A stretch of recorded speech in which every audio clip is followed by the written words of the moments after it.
প্রিয় শিক্ষার্থী, উজ্জ্বল ফিজিক্স কেয়ারের পক্ষ থেকে সবাইকে অনেক ধন্যবাদ জানিয়ে আজকে আমরা শুরু করব এইচএসসি পদার্থবিজ্ঞান প্রথম পত্র। খুবই চমৎকার কিছু প্রশ্ন আজকে আমরা সলভ করব। আমরা হচ্ছে টাইপ 1 নিয়ে কথা বলছিলাম। দেখো, এই টাইপ 1 এ আজকে আমরা যে প্রশ্নটি করব সেটি হচ্ছে অ্যাকচুয়ালি 6 নম্বর প্রশ্ন। বিগত লেকচারগুলোতে আমরা 5 নম্বর প্রশ্ন পর্যন্ত সলভ করছি, আজকে হচ্ছে 6 নম্বর সিকিউ। আজকে এই প্রশ্নটা আমরা আগে পড়বো, তারপর আমরা দেখি এই প্রশ্নটা কিভাবে সলভ করা যায়। প্রিয় শিক্ষার্থী, দেখো এখানে একটা নদী দেখা যাচ্ছে, এখানে একটা নদী আছে। এই নদীতে আমাদের হচ্ছে স্রোতের বেগ দেওয়া আছে হচ্ছে কত, 8 কিলোমিটার পার আওয়ার, এবং এই নদীটার উইথ অর্থাৎ নদীর প্রস্থ, এটি হচ্ছে প্রস্থ, নদীর প্রস্থ, নদীর প্রস্থ। তাহলে নদীর প্রস্থ দেওয়া আছে 2 কিলোমিটার। আচ্ছা, এখানে একটু ভুল হবে, এটি নদীর প্রস্থ হবে হচ্ছে 2 কিলোমিটার, এটা আওয়ার হবে না, এটা নদীর প্রস্থ হবে 2 কিলোমিটার। একটু তোমরা মাথায় রাখবে, এটি নদীর প্রস্থ। আর দেখো, দুইটা নৌকা এখানে যাত্রা শুরু করেছে, একটি হচ্ছে U1 আর একটি হচ্ছে U2। তাহলে U1 বেগে যে নৌকাটা চালনা করা হলো সেটি হচ্ছে এই যে প্রস্থ এবি, এবি এর সাথে কত ডিগ্রি কোণে, 30 ডিগ্রি কোণে, এবং অপর একটি নৌকা U2 এবি এর সাথে 60 ডিগ্রি কোণে যাত্রা শুরু করেছে। এবং U1 এবং U2 এর বেগ এখানে দেওয়া আছে 16 কিলোমিটার পার আওয়ার। তাহলে এখানে প্রশ্নটা বলা আছে, চিত্রে একজন মাঝি এ বিন্দু থেকে এবি এর সাথে 30 ডিগ্রি কোণে 16 কিলোমিটার পার আওয়ার বেগে, এবং আরেকজন মাঝি একই বিন্দু থেকে একই বেগে এবি এর সাথে 60 ডিগ্রি কোণে নৌকা চালাচ্ছে। এখন আমাদের প্রশ্ন যেটা, মাঝির লব্ধি বেগ নির্ণয় করো। অর্থাৎ এই যে দুইজন মাঝি, এই দুইজন মাঝির আমরা লব্ধি বেগ কত হবে সেটা বের করব। তারপর ঘ নম্বর প্রশ্নটা দেখো, বলছে যে কোন মাঝি নদী পার হতে কম দূরত্ব অতিক্রম করবে, অর্থাৎ দূরত্ব কম হবে কোন মাঝির, সেটি আমরা বের করব। তাহলে আসো আমরা এই প্রশ্নটি সলভ করি। তাহলে এখানে আমাদের হচ্ছে প্রথম মাঝির লব্ধি বেগ এবং দ্বিতীয় মাঝির লব্ধি বেগ নির্ণয় করব। তাহলে আমরা একটু ডেটাগুলো দেখে নেই, ডেটাগুলো কি দেওয়া আছে। তাহলে বেগ দেওয়া আছে, স্রোতের বেগ হচ্ছে 8 কিলোমিটার এবং নৌকা হচ্ছে 16। তাহলে আমরা এখানে সমাধানে যাব।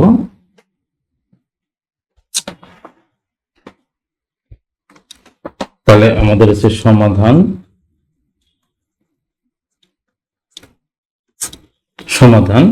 তাহলে আমরা নেই এখানে, এখানে আছে ভি।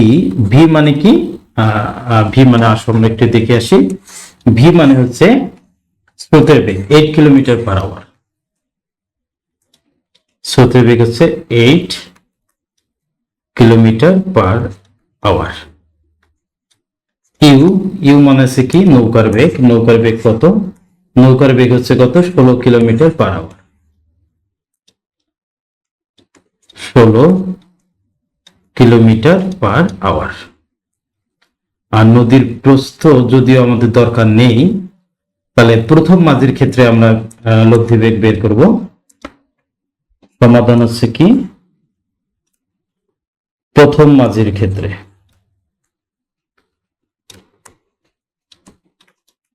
প্রথম মাঝির ক্ষেত্রে।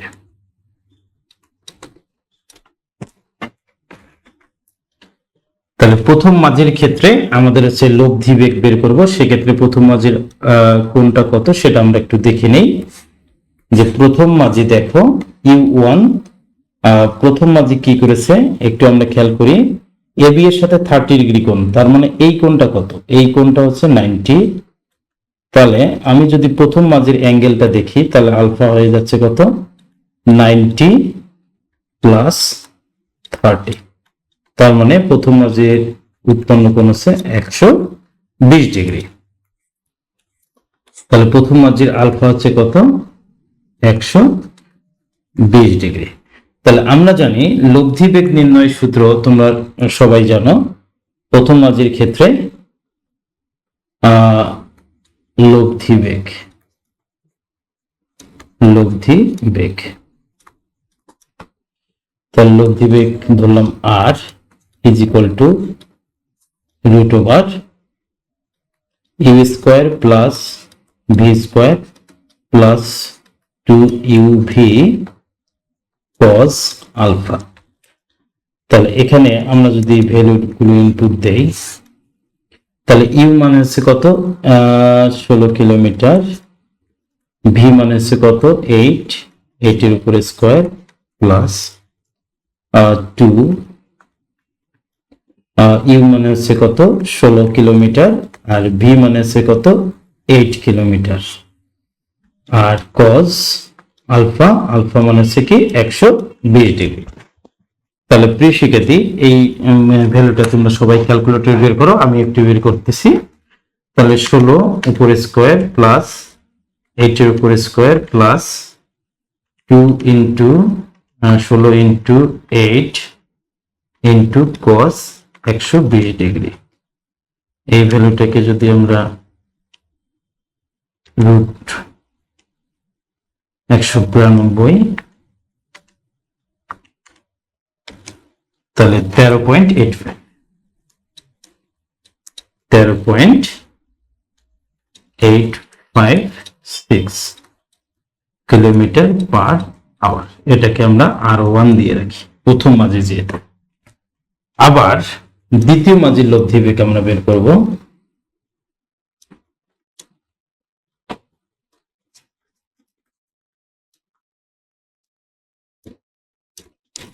আবার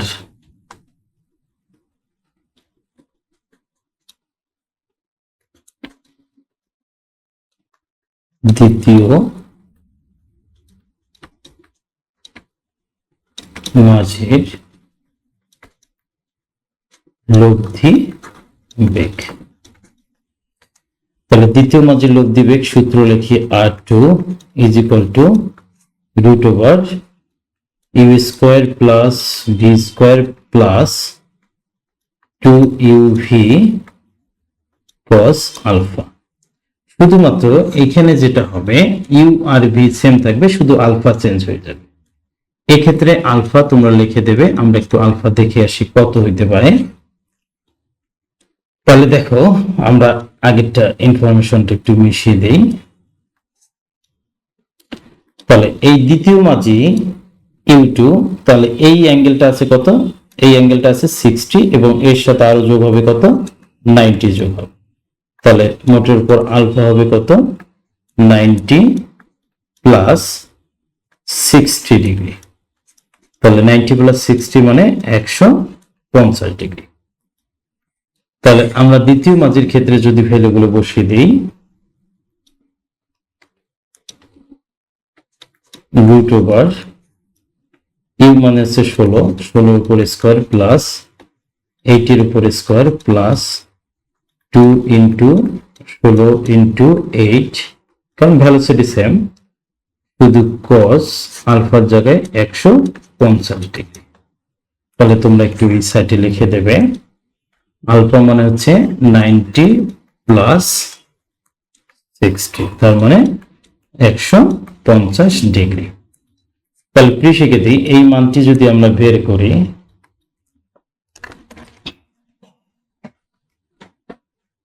ষোলো square plus 8 square plus 2 into 16 into 8 into cos 150 degree. তাহলে যে মানটা আসবে সেটাকে আমরা রুট করলাম।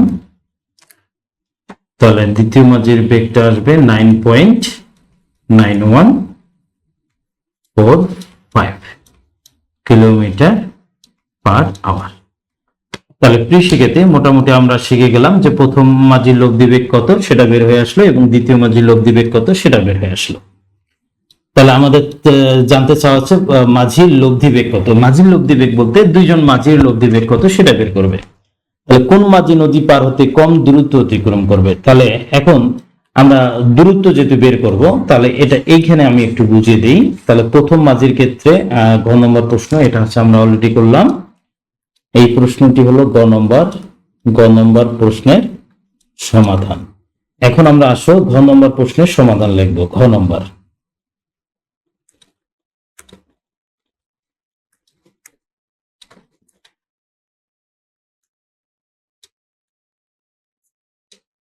ঘ ঘ নম্বর প্রশ্নের সমাধান। তাহলে ঘ নম্বর প্রশ্নের সমাধানের জন্য আমাদের অবশ্যই একটু বোঝার জন্য একটু ডায়াগ্রাম আমরা দেব। ধরো এটি হচ্ছে আমাদের নদীটি ছিল। তাহলে প্রথম মাঝি কি করেছে,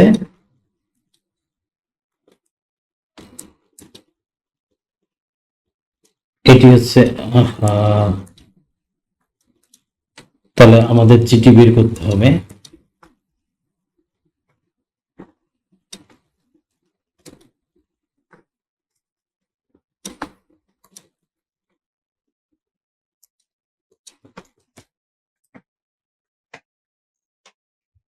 তাহলে একটু যদি আমরা খেয়াল করি তাহলে যেটি আমরা দেখতে পারবো এটি হচ্ছে এবি। হ্যাঁ, আর প্রথম মাঝি কি করছে, এবি এর সাথে একটি কোণ করে যাত্রা শুরু করছে। আসো আমরা একটু দেখে আসি প্রথম মাঝি কত কোণে যাত্রা শুরু করছে। এটি হলো প্রথম মাঝি ইউ1 স্রোতের সাথে 30 ডিগ্রি কোণে যাত্রা শুরু করেছে, তাই না? তাহলে প্রথম মাঝি যাত্রা শুরু করছে ইউ1 বেগে। তাহলে ইউ1 ইজ ইকুয়াল টু আমাদের আসলো কত, 16 কিলোমিটার পার আওয়ার বেগে যাত্রা শুরু করেছে স্রোতের সাথে 30 ডিগ্রি কোণ করে। তাহলে স্রোতের সাথে যদি 30 ডিগ্রি হয় এই কোণ তাহলে কত হবে, এই কোণটি হবে 90 ডিগ্রি, তাই না? তাহলে এবি এর সাথে এখন আমরা যেটা দেখব যে প্রথম মাঝি একটি লব্ধি বেগে ওই পারে গিয়ে পৌঁছেছে। তাহলে মোট এখানে উৎপন্ন কোণটা কত, উৎপন্ন কোণটা আসবে 90 প্লাস 30। তাহলে মোটের উপর প্রথম মাঝির ক্ষেত্রে হচ্ছে 120 ডিগ্রি কোণ, তাই না? তাহলে এখন প্রথম মাঝি লব্ধি বেগে যাবে, তাই তো? তাহলে এখন সামুদ্রিক যে কোণটা হবে আমরা জানি, ধরলাম আমরা এটি হচ্ছে সেই লব্ধি বেগ। এই লব্ধি বেগ অলরেডি কিন্তু আমরা প্রথম মাঝির R1 বের করে ফেলছি। তাহলে ধরলাম এটা হচ্ছে এ থেকে সি তে গেছে। তাহলে এ থেকে সি এটি হচ্ছে একটি দূরত্ব, আমরা জানি দূরত্ব is equal two beg into সময়। তাহলে অলরেডি আমরা কিন্তু এই বেগটা কত সেটা বের করে ফেলছি R1। এখন আমাদের কাজ হচ্ছে এই নদী পার হইতে টাইম লাগবে কত সেই টাইমটি বের করা। সেই টাইমটি দ্বারা যদি আমি গুণ করে দেই তাহলে অতিক্রান্ত দূরত্ব প্রথম মাঝির কত হবে সেটা কিন্তু বের হয়ে আসবে, ঠিক আছে? তাহলে আমরা যদি এইখানে লিখি যে প্রথম মাঝির ক্ষেত্রে নদী পার হতে সময়, প্রথম মাঝির আমরা প্রথম মাঝি নদী পার হওয়ার সময়টা লিখব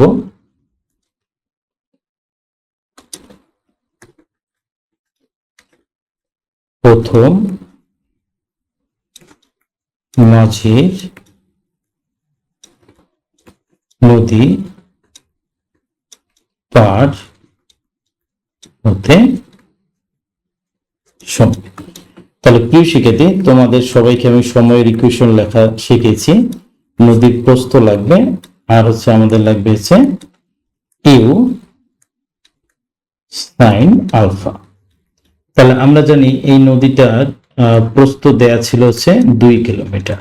হ্যাঁ, 2 কিলোমিটার। তাহলে ডি এর জায়গায় আমরা বসালাম 2, ইউ মানে হচ্ছে কত 16 আর হচ্ছে সাইন 120 ডিগ্রি। তাহলে এই ভ্যালুটা কত আসে আমরা একটু বের করি। 2 divided 16 sign 120 degree.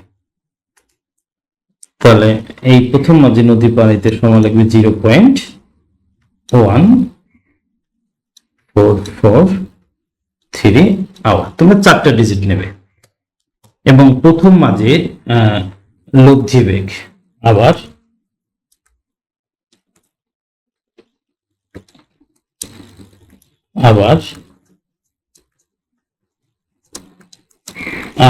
R1 is equal two আমরা অলরেডি প্রথম মাঝির লব্ধি বেগ বের করে ফেলছি 13 কত এটি, প্রথম মাঝির লব্ধি বেগ হচ্ছে এটি 13.856।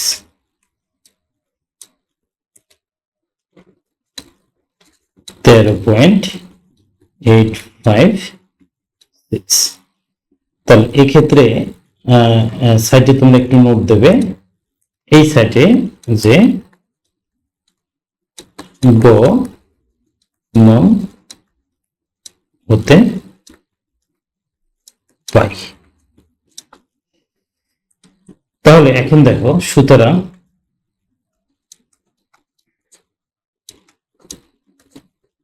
প্রথম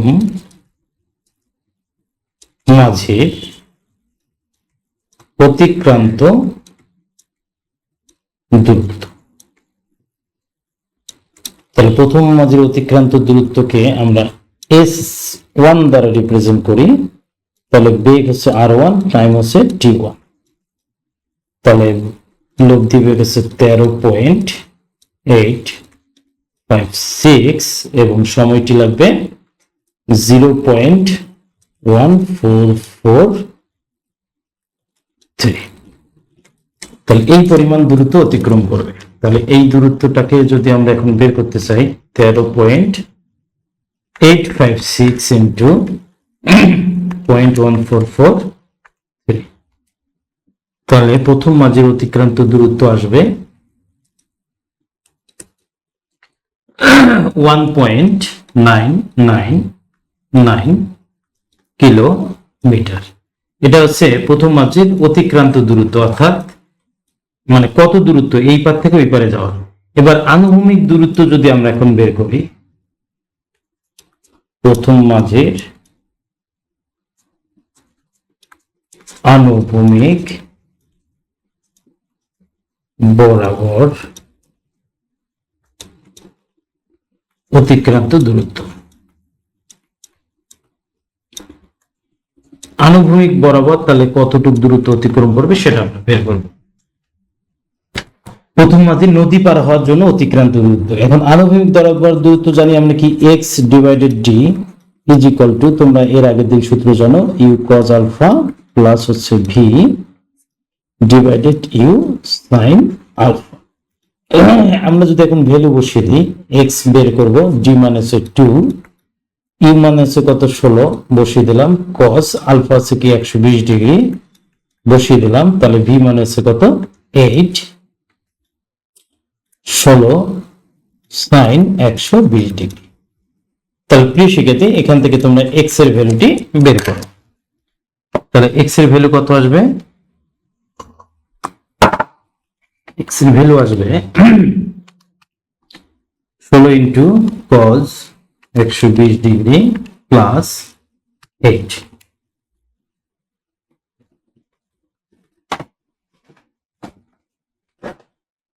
তার মানে উপরে ভ্যালুটা আসে 0, তার মানে এই টোটাল ভ্যালু আসবে, এই টোটাল ভ্যালুটি আসে 0 কিলোমিটার। তার মানে আমরা বুঝতে পারলাম এই প্রথম মাঝি একদম এ থেকে এসি বরাবর যাবে না, প্রথম মাঝি চলে যাবে একদম এই দিক বরাবর, অর্থাৎ প্রথম মাঝের আনুভূমিক দূরত্ব 0। তার মানে আমরা যে এই দিকটা ধরলাম এই দিক দিয়ে যাবে না, ঠিক আছে। তাহলে প্রথম মাঝের অতিক্রান্ত দূরত্ব আসবে কত, 1.99, এটাকে আমরা চাইলে আমরা কিছু ডিজিট মিস দিয়েছি, 2 কিলোমিটার লিখতে পারি, অর্থাৎ নদীর প্রস্থের সমান দূরত্ব অতিক্রম করবে। এবার ঠিক একইভাবে দ্বিতীয় মাঝির ক্ষেত্রে আমরা হিসাব করব। দ্বিতীয় মাঝির ক্ষেত্রে নদী পার হতে সময়, তাহলে দ্বিতীয় মাঝির সময় কত লাগবে, t2। আমাদের সূত্র হচ্ছে d ডিভাইডেড হচ্ছে u sin আলফা। তাহলে নদীর প্রস্থতা হচ্ছে 2 কিলোমিটার, 2 বসিয়ে দিলাম, u মানে হচ্ছে 16 sin আলফা। এখন দ্বিতীয় মাঝির ক্ষেত্রে আমাদের যে কোণটা, সেই কোণটা মোটামুটি আমরা বের করেই রাখছি। দ্বিতীয় মাঝির জন্য হচ্ছে আলফার ভ্যালু 150 ডিগ্রি। তো আমরা এখানে বসিয়ে দেব sin 150 ডিগ্রি। তাহলে আমরা যদি দেখি সময়টা কত আসে, ডিভাইডেড, তোমরা কিন্তু এই প্রশ্নগুলো খুব সুন্দরভাবে সলভ করবে, বারবার প্র্যাকটিস করবে, তাহলে দক্ষতা চলে আসবে। তাহলে আমাদের চলে আসলো 0.25। তোমরা শুধু ভিডিওগুলো দেখবে না, আমি যেভাবে করলাম ঠিক সেইভাবে তোমরা বাসায় প্র্যাকটিস করবে, প্রশ্নটা নেবে এবং প্র্যাকটিস করবে। তাহলে এক্ষেত্রে লব্ধি বেগ তাহলে আর টু, অলরেডি কিন্তু আমরা দ্বিতীয় মাঝির ক্ষেত্রে লব্ধি বেগ বের করে রেখেছি। দ্বিতীয় মাঝির লব্ধি বেগ কত? 9 পয়েন্ট, এই যে দ্বিতীয় মাঝির লব্ধি বেগ 9.9145, 9.9145 কিলোমিটার পার আওয়ার। সুতরাং দ্বিতীয় মাঝের অতিক্রান্ত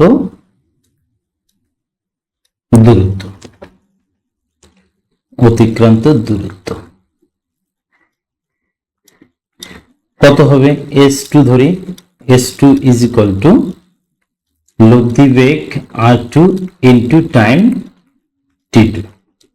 তাহলে আমরা লব্ধি বেগ বের করেছি 9.9145, T2 ভ্যালু হচ্ছে কত? 0.25।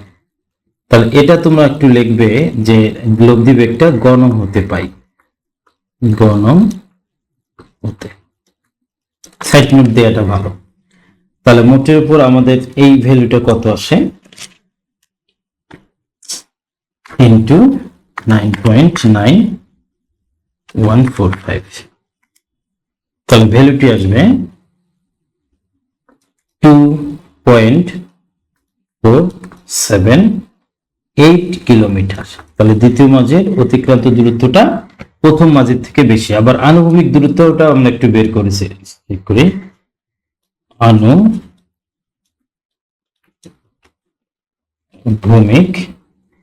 দূরত্ব। প্রিয় শিক্ষার্থী, তোমাদের যাদের এই আনুভূমিক দূরত্ব বের করতে একটু সমস্যা বোধ করবে, তোমরা তার প্রথম 1 নম্বর লেকচার এবং 2 নম্বর লেকচারটা দেখে আসবে। আগে 1-2 দেখলে তোমাদের এই সূত্রটা একদম ক্লিয়ার হয়ে যাবে। x ডিভাইডেড হচ্ছে d is equal to u cos alpha plus v divided u sin alpha. তাহলে x d মানে হচ্ছে 2 কিলোমিটার বসিয়ে দিলাম, u মানে হচ্ছে 16, cos মানে হচ্ছে 150 ডিগ্রি, আর v মানে হচ্ছে কত? v মানে আমরা ধরেছি 8, u মানে হচ্ছে 16, sin 150 ডিগ্রি। তাহলে এই ক্ষেত্রে x এর ভ্যালুটি আমরা বের করে বসিয়ে দেব। 16 cos 150 প্লাস 8 ডিভাইডেড 16 sin 150, তার মানে আমাদের ভ্যালুটি আসবে -0.732 কিলোমিটার। তাহলে এই মাইনাস দ্বারা কিন্তু একটা জিনিস বুঝতে হবে তোমাদের, আমি বুঝাচ্ছি। তাহলে আমরা তো ধরে নিয়েছিলাম এইরকম বিষয়টা, এটি হচ্ছে আমাদের সেই নদী, তাহলে এটি হচ্ছে AB, হ্যাঁ, এটি হচ্ছে AB। তাহলে এই নদীতে স্রোত ছিল, স্রোতের বেগ এইদিকে, দ্বিতীয় মাঝে যেটা করেছে স্রোতের সাথে, আচ্ছা আমরা বোঝার জন্য এই ডায়াগ্রামটা আরেকটু সুন্দর করে ড্র করব।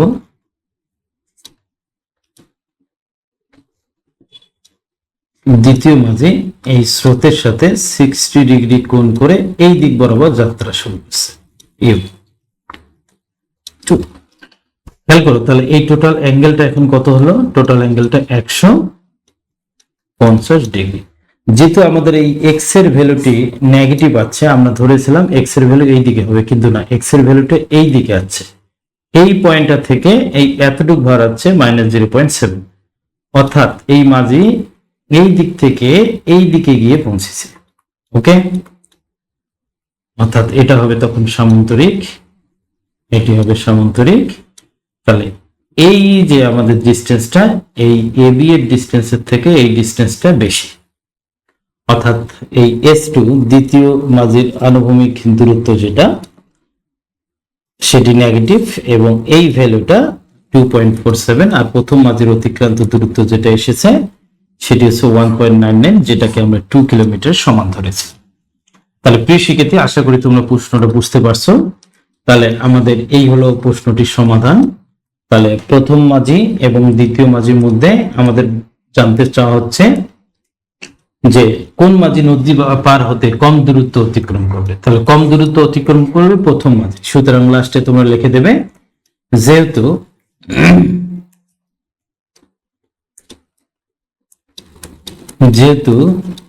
S1 টি কম, S2 বড়, অতএব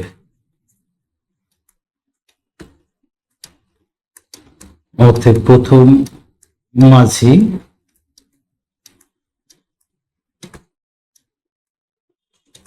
কম দূরত্বে নদী পার হবে, এতটুকু লিখলে হয়ে যাবে। তো প্রিয় শিক্ষার্থী, আশা করি তোমরা সকলেই বুঝতে পারছো প্রশ্নটি। তাহলে এই প্রশ্নটি আমরা সমাধান করে ফেললাম। এখন আমরা চলে যাব হচ্ছে প্রশ্ন নাম্বার হচ্ছে 2 নম্বর প্রশ্নে যাব। এখানে একটা চমৎকার প্রশ্ন দেখতে পাচ্ছ তোমরা। তাহলে এই 2 নম্বর প্রশ্নটি কি করেছে দেখো, এখানে তোমরা 7 নম্বর প্রশ্নটি দেখতে পাচ্ছ।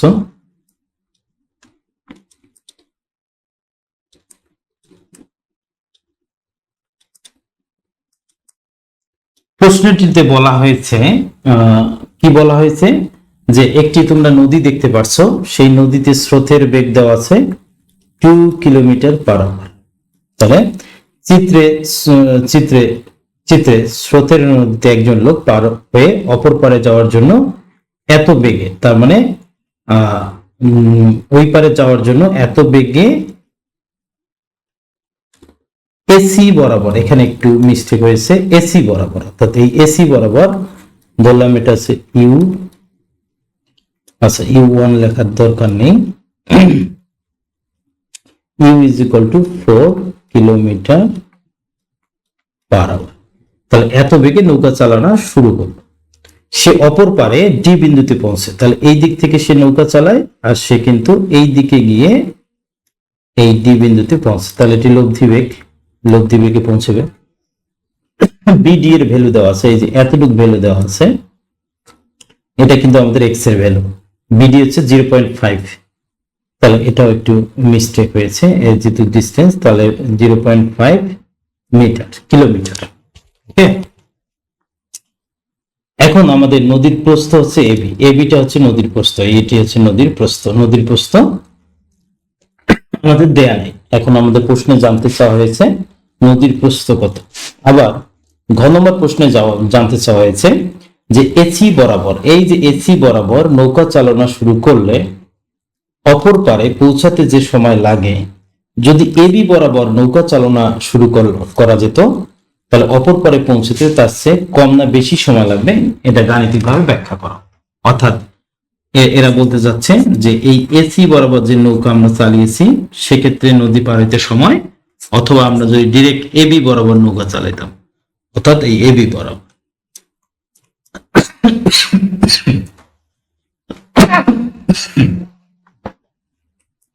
প্রিয় শিক্ষার্থী, চলো আমরা এই প্রশ্নটি সলভ করব। সরি, তাহলে এই প্রশ্নটি সলভ করার জন্য যে প্রয়োজনীয় এলিমেন্ট গুলো, সেগুলো আমরা লিখে ফেলি।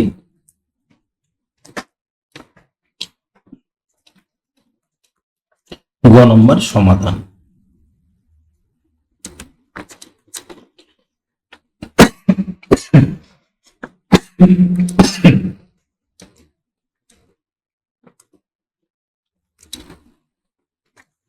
তোমরা সাইডে প্রয়োজনীয় ডেটাগুলো লিখে ফেলবে এখানে।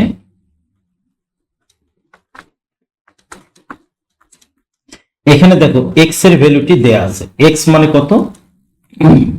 এক্স মানে হচ্ছে নদীর প্রস্থ 0.5 কিলোমিটার, এক্স মানে হচ্ছে 0.5 কিলোমিটার। আর কি দেওয়া আছে? নদীর বেগ দেওয়া আছে v = 2 কিলোমিটার, স্রোতের বেগ v = 2 কিলোমিটার পার আওয়ার। আর ইউ মানে হচ্ছে নৌকার বেগ, নৌকার বেগ দেওয়া আছে 4 কিলোমিটার পার আওয়ার। তাহলে আমাদের যে নদীটা মাঝি পার হবে সেই মাঝি নদীতে আমাদের স্রোতের বেগ 2 কিলোমিটার পার আওয়ার এবং নৌকার বেগ দেওয়া আছে 4 কিলোমিটার পার আওয়ার। আর যাত্রা বিন্দুর বিপরীত বিন্দু থেকে এই ব্যক্তি কতটুকু দূরে গিয়ে পৌঁছেছে, অর্থাৎ যাত্রাটা শুরু করেছে এই ব্যক্তি এই দিক থেকে যাত্রা শুরু করছে, কিন্তু সে পৌঁছেছে এই দিকে, অর্থাৎ যাত্রা বিন্দু ঠিক বিপরীত বিন্দু থেকে কতটুক 0.5 কিলোমিটার দূরে গিয়ে পৌঁছেছে, অর্থাৎ এতটুকু দূরে গিয়ে পৌঁছেছে। এখন এক্ষেত্রে আমরা তো এক্স বের করার সূত্র জানি, তাহলে আমরা এখন দেখব, আমরা জানি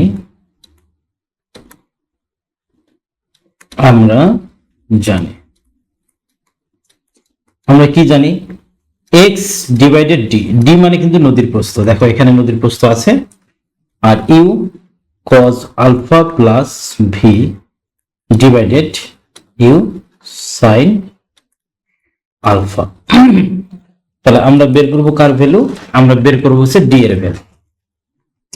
তাহলে x মানে হচ্ছে 0.5 বসিয়ে দিলাম, সব কিলোমিটার আছে, চেঞ্জ করার দরকার নেই ইউনিট। u মানে হচ্ছে কত 4 cos আলফা লাগবে, আলফাটা আমরা একটু দেখে নেই আলফা কত দেয়া আছে। প্রশ্নে আলফা বলা হয়েছে 110 ডিগ্রি, তাহলে এখানে আমরা লিখে ফেলি alpha = 110 degree, cos 110 degree plus v, v মানে হচ্ছে কত 2 ডিভাইডেড u মানে হচ্ছে কত 4 sin 110 ডিগ্রি। তাহলে এখান থেকে যদি তোমরা কার ভ্যালু বের করবে, d এর ভ্যালু, তাহলে আমরা আর গুণ যদি করি d = কি লেখা যেতে পারে, তাহলে 0 × 5 গুণন 4 sin 110 degree divided 4 cos 110 degree plus 2। তাহলে আমরা একটু দেখি ভ্যালুটা কত আসে। 0.5 × 4 sin 110 ডিভাইডেড 4 cos 110 প্লাস 2, তাহলে ভ্যালুটি আসবে 2.974 কিলোমিটার। তাহলে প্রিয় শিক্ষার্থী, এটি হচ্ছে আমাদের d এর ভ্যালু, অর্থাৎ ওই নদীটির প্রস্থ অ্যাকচুয়ালি ছিল এটা, অর্থাৎ 2.974। তাহলে আমরা মোটামুটি নদীর প্রস্থ পেয়ে গেলাম। এখন হচ্ছে আমাদের পরের প্রশ্নটি খুবই ইম্পর্টেন্ট এবং মজার প্রশ্ন, অর্থাৎ এসি বরাবর নৌকা চালনা শুরু করলে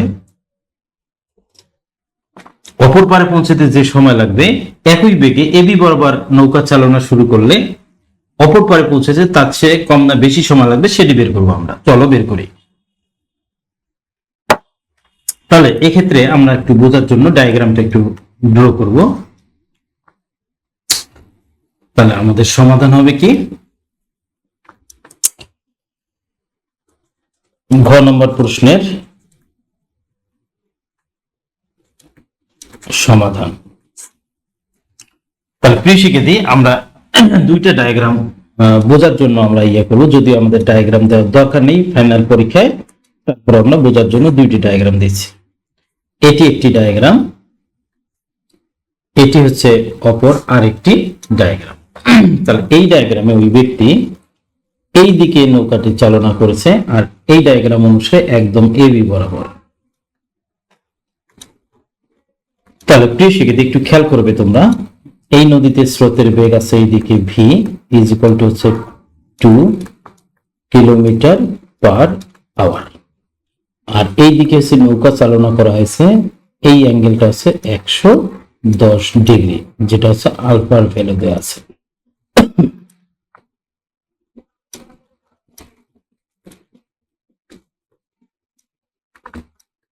তাহলে alpha is equal to 110 degree, আর এটা হচ্ছে ইউ এর ভ্যালু দেওয়া আছে 4 কিলোমিটার। তাহলে এই ব্যক্তি যে ওই পারে গিয়ে পৌঁছেছে, সে কিন্তু যাত্রাবিন্দুর বিপরীতে পৌঁছতে পারেনি, সে কিন্তু একটু ডিস্টেন্স অতিক্রম করে পৌঁছে গেছে।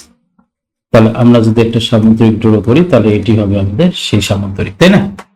তাহলে এখন এই নদী পার হবে, অর্থাৎ প্রথম ক্ষেত্রে, অর্থাৎ আমরা ওরা জানতে চায় হচ্ছে কি, ওরা জানতে চায় এসি বরাবর, এসি এর ক্ষেত্রে সময়। তাহলে তোমরা লিখবে, সিম্পলি কি লিখবে, এসি এর ক্ষেত্রে, এসি এর ক্ষেত্রে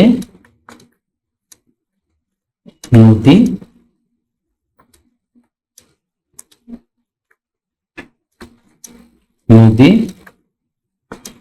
পার হতে সময়। আমরা নর্মালি সময়ের ইকুয়েশন জানি, ডি ডিভাইডেড হচ্ছে ইউ সাইন আলফা, সবসময় এই সূত্র ইউজ করবে। ডি মানে কত? ডি মানে হচ্ছে 2 কিলোমিটার, না 2 না, আমরা একটু চেক করে আসি, 2.974 কিলোমিটার, যেটা আমরা বের করে ফেলছি, 2.974। ইউ মানে কত? 4 কিলোমিটার পার আওয়ার, আর আমাদের হচ্ছে আলফার ভ্যালু হচ্ছে 110 ডিগ্রি। তাহলে এক্ষেত্রে এসি আমরা একটু লিখতে পারি, এসি এর ক্ষেত্রে, অর্থাৎ এসি বরাবর নৌকা চালনা করলে সময় কত, সেটা 2.974 ডিভাইডেড 4 সাইন 110 ডিগ্রি। এক্ষেত্রে সময় আসবে 0.7912 আওয়ার। এটাকে তোমরা যদি মিনিট বানাতে চাও, 60 দ্বারা গুণ করবে, তাহলে 47.47 এত মিনিট লাগবে। এখন এই দ্বিতীয় ব্যক্তির ক্ষেত্রে, অর্থাৎ আমরা যদি এবি বরাবর নৌকা চালনা করি, সেক্ষেত্রে সময়টি লাগবে কত, সেটি আমরা আসলে দেখব। তাহলে এক্ষেত্রে তো এই দিকে হচ্ছে আমাদের থাকবে হচ্ছে স্রোত, যেটি হচ্ছে দেওয়া আছে 2 কিলোমিটার পার আওয়ার। এবার নৌকাটা চালনা করা হয়েছে এই দিকে, u is equal to 4 kilometre per hour. সেক্ষেত্রে এই আলফা কত? এই আলফা হচ্ছে 90 ডিগ্রি। তাহলে এটি হচ্ছে কোন বরাবর বলতো? এটি হচ্ছে এ বি বরাবর। তাহলে আমরা এখন লিখবো এ বি এর ক্ষেত্রে। তাহলে আমরা এখানে লিখব এ বি এর ক্ষেত্রে নদী পার হতে সময়, তাহলে টাইম টি এ বি। তাহলে আমাদের সূত্র কি? D divided u sine alpha. D মানে কত আমরা একটু চেক করি।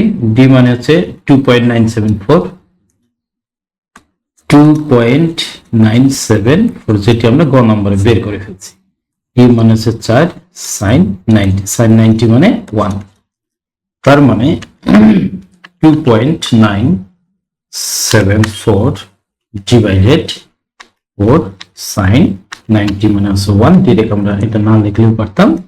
তাহলে ভ্যালু আসলো 0.7435 এত আওয়ার। এটাকে যদি আমরা মিনিটে কনভার্ট করি, তুমি 60 দ্বারা গুণ করবে, তাহলে 44.61 এত মিনিট। তাহলে প্রিয় শিক্ষার্থী, আমরা একটু জাস্টিফাই করব যে কোন ক্ষেত্রে টাইমটা কম লাগবে। যেহেতু টি এ বি, অর্থাৎ এই টাইমটা আমার হচ্ছে ছোট, টাইম টি এসি এর ক্ষেত্রে। তাহলে টি এসি আমরা একটু যদি দেখি, টি এসি তে আমাদের টাইমটি এসেছে কত? 47.47 মিনিট। আর হচ্ছে এবি এর ক্ষেত্রে সময়টা এসেছে 44.61 মিনিট। অতএব অতএব তোমরা এই নোটেশনটা এইভাবে লিখবে, লেখার পর কি লিখবে? ওরা জানতে চেয়েছে তোমাদের কাছে যে কোন ক্ষেত্রে এবি বরাবর নৌকা চালনা শুরু করলে অপর পারে পৌঁছে তার চেয়ে কম না বেশি সময় লাগবে।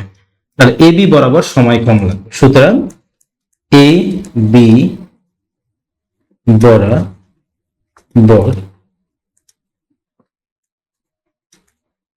কম সময়ে নদী কে পার হওয়া যাবে, বা এবি বরাবর নৌকা চালনা করলে কম সময় লাগবে। তাহলে প্রিয় শিক্ষার্থী, এই ছিল আমাদের প্রবলেম গুলো। আশা করি তোমরা বুঝতে পারছো। যদি তারপরও কোনো অংশ বুঝতে অসুবিধা হয় তাহলে অবশ্যই আমাদের ভিডিও নিচে কমেন্টে জানিয়ে দেবে কোন অংশটি তোমাদের জন্য সমস্যা, সেটি আমরা সলভ করব। এটি হচ্ছে আমাদের একদম টোটাল এই প্রশ্নটির সমাধান। ওকে, তাহলে তোমরা একটু প্রশ্নটি অবশ্যই বারবার ভালো মতো পড়বে। প্রশ্ন পড়ার পর কোন সূত্র ইউজ করবে সেটি সিদ্ধান্ত নেবে। হ্যাঁ, আমরা মোটামুটি ভিডিওগুলোতে সব সূত্র লিখে দিয়েছি। যখন যে সূত্র প্রয়োজন হবে ওই সূত্রটা করে ইউজ করবে। আর যদি সূত্র ধরতে সমস্যা হয় তাহলে অবশ্যই নদী পারাপারের যে কনসেপ্ট ভিডিও আছে সেই কনসেপ্ট ভিডিওটা একবার দেখে নেবে। এই কনসেপ্ট ভিডিওটা একবার দেখা হলে মোটামুটি তোমাদের আর কোনো সমস্যা থাকবে না। তো প্রিয় শিক্ষার্থী, সবাই ভালো থাকবে, সুস্থ থাকবে। ধন্যবাদ।